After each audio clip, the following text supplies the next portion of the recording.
Har kuni odam bor ish qilib. Ой, молодец, Манзур. Вообще, саған ырза болып жатырмын ше. Кәдімгідей полностью анандай меңгеріп алдың ғой сен.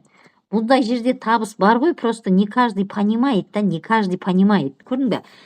Мысалы, мен өткенде адамдарға айтып жатырмын, мынаны бассаң ақша түседі деп. Маған қарап күледі, мен түріме қарап, не айтып жатсың деген сияқты. Тупойсың ба? Күлгім келді. На самом деле, үлкен возможность. Harakat qilyapti-da, baribir harakat qilyapti.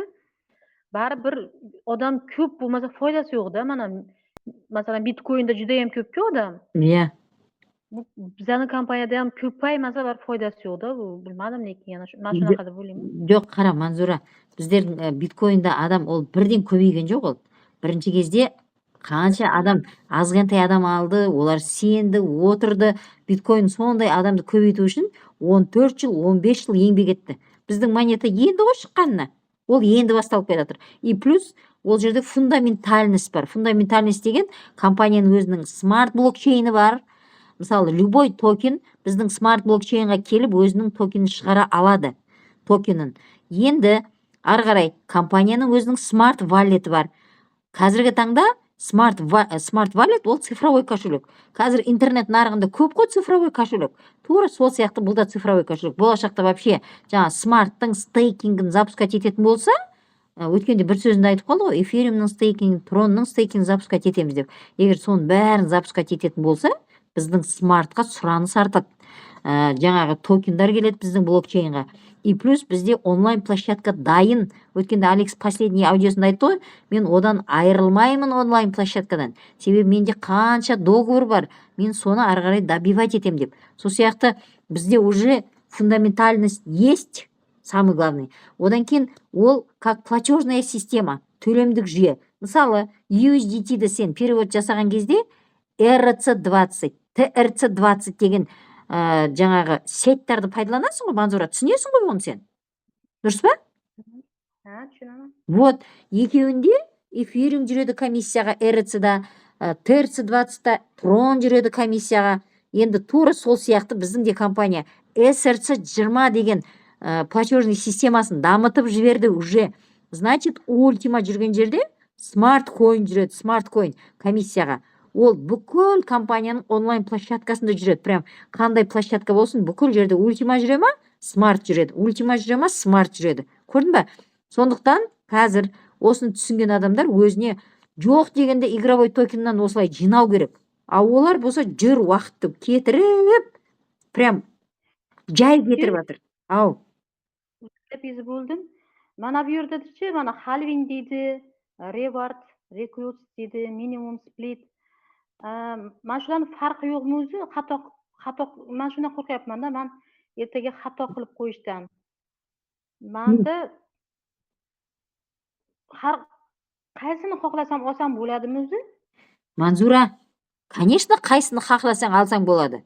Ол халвинг деген, анау деген, ол просто обучение. Адамдар білмей жатыр ғой, мысалы, что такое халвинг? Ана жерде просто информация ағылшынша, орысшаға аудара алмай жатыр ау деймін, или бар ма, іздеу керек. Біраздан кейін шұқылап іздеймін мен. Ағылшынша, мысалы, халвинг деген нені түсіндіріп жатыр. Мысалы, келген адам бүкілін түсініп, үйреніп шығу керек қой бұл жерден. Өзі де үйренеді, плюс өзінің білімін дамытады, и плюс игровой токен зарабатывать етеді. Түсіндің бе? Сен прям адамдарға сөйтіп айтасың. Ол карталардың бәрі анандай ойыншық карта емес, ол обучающий карта. Мысалы, блокчейн үстінен бастың, информация ағылшынша, соны переводташы ағылшыннан орысшаға. Саған соның определениясын, жаңағы, соның қалай аталатын, соның қалай жасалатын түсіндіріп жатыр. Орысшадан уже өзбекшеге перевод жасайсың. Мысалы, сен да, мысалы, мен қазақшаға перевод жасаймын. Мен өзім түсінгенімен адамдарға түсіндіру керекпіз ғой біз. Сондықтан оның барлығы әшейін карта емес, обучающий карта. Біліміңді дамытасың біріншіден. Екіншіден сен өзіңнің тегін жинап алған игровой евроларыңа тегін игровой токендарыңды жинайсың. Ол игровой токендарды адамдарға осылай айтасың. Игровой токендар қазір сен жинап жатырсың ғой, прибыль в час болып. Прибыль в час, ол ертең 1 августтен бастап аэродроп болады. Аэродроп деген не? Бесплатная раздача монет. Монетаны тегін тарқату. Қандай монетаны? Ультиманы. қалай ол ультиманы тегін тарқатылады? Яғни сенің өзіңнің игровой токенға сплит алып, сол сплитқа басып отырып ультима жинақтайсың. Ал сенің басқаныңа, кошелектен басқаныңа, сенен смарт валеттен смарт койн кетпейді, себебі сен смарт койнды апарып энергияға стейкингқа қойып тастадың. Көрдің ба? Барлығы бесплатно. Барлығы бесплатно. Просто надо мозгами дружить, мозгами. Тура сөйтіп айт. To'g'ri. Түсіндің ба? Все, сөйтіп айт прям. Bu kartalarni bosganim xato bo'lmasa bo'ldi deyman. Boshqasiga Жоқ, Манзура, хата емес.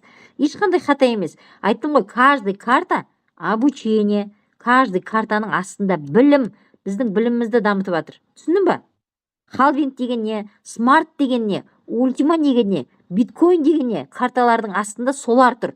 Мына биткоинді білді ол, плюс өзінің игровой токенін, игровой евросына, игровой евроны қайдан тапты? Адам шақырды.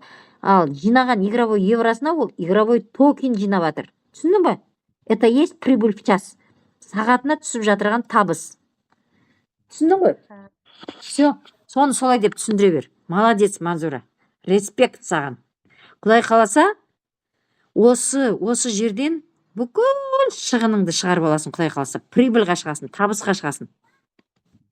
Ilohim aytgan kelsa, endi man hali video o'qidim-dan u